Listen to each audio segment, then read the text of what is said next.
One, a perfect neighbor, or so we thought when we first moved into that house. We thought we were blessed with the perfect neighbors. Mrs. Selma lived next door with her husband and daughter. She always wore bright clothes, heavy jewelry, and a smile that could fool anyone. She came to our door with sweets, helped during Eid, and praised my mother's cooking. She said things like, "You're like my sister. Our families are one." But behind her sweet tone, there was something sharp in her eyes.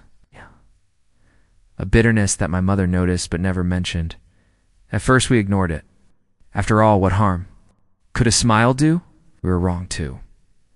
The first poison it began quietly. One day, my aunt came over, furious. "Why did your wife say I'm greedy? Did I only come here for money?" She shouted at my father. My father looked stunned. My mother swore she never said it. But my aunt didn't believe her. She stormed out, slamming the door. That night, from her balcony, Salma sipped tea and watched her house with satisfaction. Then came more cracks. My cousin accused me of mocking him in front of others. My brother shouted at my father for being unfair. My uncle stopped coming altogether. Everywhere we turned, someone was angry with us. We didn't know then, but Salma was behind it all. Whispering in ears, twisting words, planting poison like seeds. 3. The family breaks turned into months. Our once warm home became filled with tension. My mother cried quietly in her room. My father's voice grew louder, his patience thinner. My elder brother stopped coming home early, choosing instead to stay out with friends. I felt helpless, caught in a storm of lies, and every time I glanced at Salma's balcony, there she was, smiling, watching, enjoying. She wanted what we had. Not money, not property. She wanted peace. And because she couldn't have it, she decided no one else should either. 4. The business collapse. The worst came when my father's business partner called him. "Is it true you're cheating me? That you're planning to start a new business?" "Behind my back?" he demanded. My father was stunned. Of course not. But the man had heard it from a trustworthy source. It was Salma again. The deal was canceled. My father lost a huge contract. He sat in his office chair that night, his head in his hands. "She's destroying us," I whispered, but my mother, with red eyes and a trembling voice, said, "Not yet. She thinks she's clever, but her time will come." 5. The breaking point. 1. Afternoon, I overheard Salma talking to another neighbor. Her laugh was sharp, cruel. "Look at their house now, always fighting. Serves them right for showing off." Her words cut deep. That night, I sat with my mother. "We can't take this anymore. She's winning." For the first time, my mother's eyes hardened. "She's not winning. I've been watching too, and I know her secrets." 6. The silent plan. Over the next few weeks, my mother began writing in a small notebook. She wrote down dates, names, and every rumor Salma spread. She spoke to neighbors one by one, gently asking questions. Salma admitted quietly, "Yes, Salma told us your family insulted us." "Yes," she said, "your father was selfish." Piece by piece, the puzzle was complete. Then, my mother discovered something bigger. Salma's own daughter, Aisha, had secretly married a man from another city. Salma had hidden it from everyone, pretending Aisha was pure and obedient.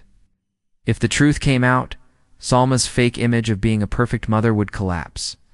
Instantly. 7. The gathering. One evening, my mother invited the entire neighborhood for tea. People were surprised but curious. Even Salma came, dressed in her finest clothes, her usual smile in place.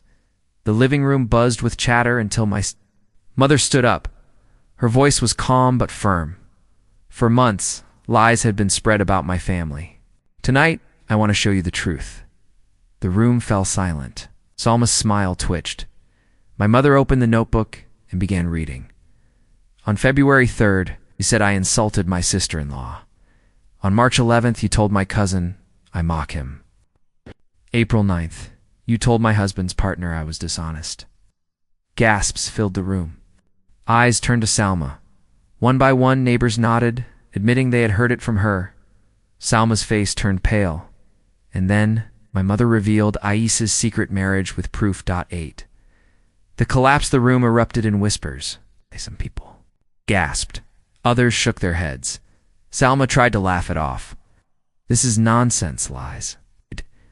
But the evidence was undeniable. Her daughter herself was seen leaving the registrar's office weeks ago. The same neighbors who once believed her now looked at her with disgust. You destroyed their family with lies while hiding your own truth. One woman snapped. Salma's voice cracked. She begged, she cried, she shouted, but no one listened. Her empire of lies crumbled in minutes. 9. The healing after that night. Things began to change. Relatives who had distanced themselves came back ashamed. Partner apologized. My brother stayed home more often. Slowly, laughter returned to our house, and from her balcony, Selma no longer watched us with a smile. Her curtains stayed closed. Her whispers vanished. The woman who wanted to break us now sat broken herself. 10. The ending. One evening, I stood in the courtyard, breathing the cool night air. I thought of the months of ciphering, the nights of silence, the days of humiliation, all because of one woman's jealousy. But in the end, it was her jealousy that destroyed her. I whispered to myself, never underestimate a quiet family, because when they rise together. And I went inside to a home filled with warmth once more.